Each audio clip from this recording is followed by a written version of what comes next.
Let me ask you a quick question. What do you think could be the biggest mistake that you could be making in your life or in your career? Let me repeat myself. Think about it very deeply. What could be the biggest mistake that you think you could be making in your life or in your career? If I had to answer this question, I would definitely say not reaching out for help when you desperately need it. In my previous video, I discussed about the 8 tips for freshers on how can you grow in your industry. One of the most important tips out of them was reaching out for help and not remaining stuck on any problem that you face. That is something super important because a lot of us hesitate to reach out. A lot of us try to solve problem on ourselves. Don't get me wrong, trying to solve problem on our own is something super important. But having a time limit to that is also important. So if you can solve your problem within 2 hours, 3 hours, 4 hours, 1 day, it's okay. But if you remain stuck on your problem and keep passing your deadlines and not meet your timelines, it's affecting you now. It's affecting your work now. And you don't want your knowledge barrier and your knowledge gap to come in between your timelines and your work. After that video, a lot of people reached out to me saying that yes, we know we should reach out for help, but we don't know how to do that and we are just not able to reach out for help. So this is your friend, the Lean Programmer, and in this video, I am going to tell you 5 tips on how you can reach out for help.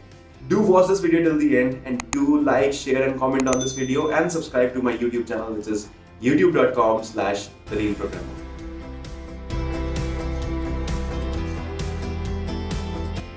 Before we even proceed to how can we reach out for help, let me ask you a quick question. Why do people hesitate for reaching out for help? Why do people hesitate so much when it's just about, hey, can you help me with this problem? It's just a simple question. But why do people hesitate on asking this question so much? Because people think that asking for help means admitting that they don't know this thing. They think that if they ask for help, it will be like they are admitting that they don't know this area. So people don't reach out for help, not because they think they're not good at it. People don't reach out for help because they think they are too good at it. And this is one major reason that stops us from asking help. So the first and the most important step is to reset your mindset. You have to keep this in mind that asking for help does not make you weak. So do not think that you are asking for help. Think about it in this way. Think about it that I deeply care about the work I'm doing.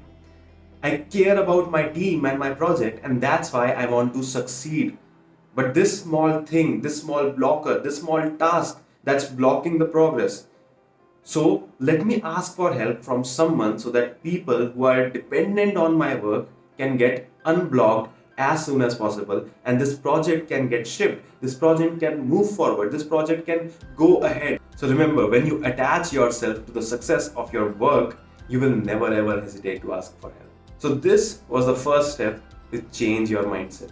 Remember, you're not reaching out for help, you are willing to make the project, you are willing to make the work succeed and go forward, and that's why you are asking for others' assistance. So the first step is to change your mindset and make sure you think of it not as help, but leveraging others' knowledge to make the project succeed, to make your work succeed. So you are not asking for help, you are just making a use of the knowledge that people around you have to make the work that you are doing succeed.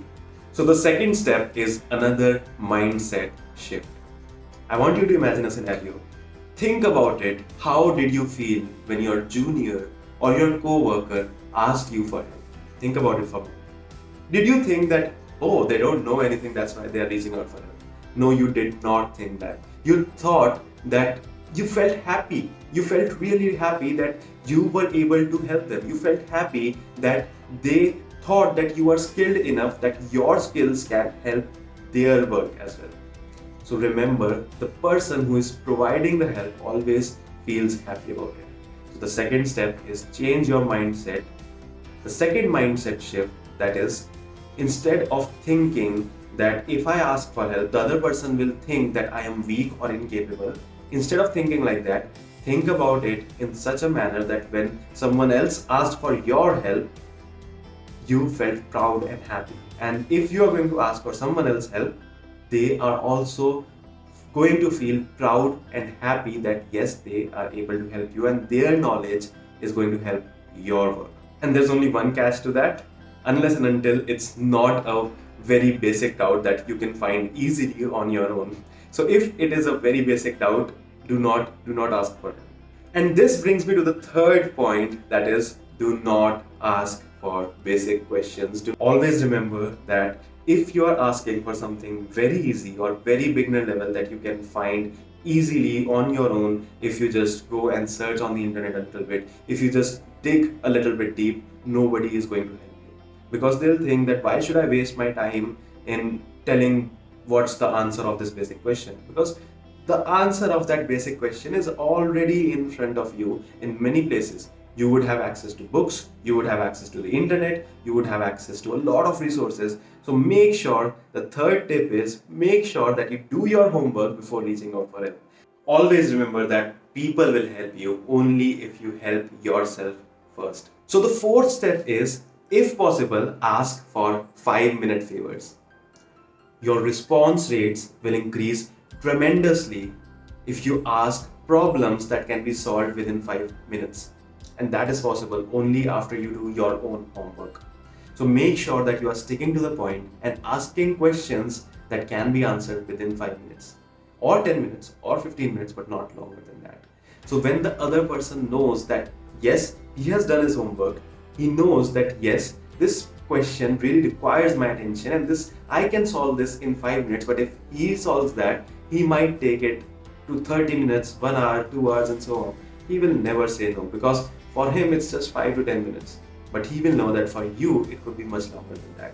And make sure that you are making it easier for them to say no. And how can you make it easier for them to say no? By remembering this simple thing that you are requesting for help and not compelling for help. For example, just add these 2-3 lines after your message which is asking for help. Make sure you write that, I know you might be super busy with your day-to-day work and I totally understand it. I know it's busy to manage multiple things at a time like you do, and I really get inspired by that, and I'll be grateful if you can help me out in this. But since I know you might be busy, can you introduce me to someone who can help me in this if you don't have time to help me in this? Thanks a lot. So by adding these 3 lines after your request, you have made it very easy for the other person to say no. He can easily say that, yes, I am busy, thanks for understanding, but I'll make sure that I'll connect you to someone who can help you in this. So this is something super important. Now the 5th thing is, do not worry about what others will think. So as long as you are asking politely, don't think about it. Just give it a shot. You never know the answer until you ask for it. Just give it a shot. You never know the answer until you ask for it. So if you like these 5 steps, make sure you share this video with your friends as well. See you in the next video. Bye bye.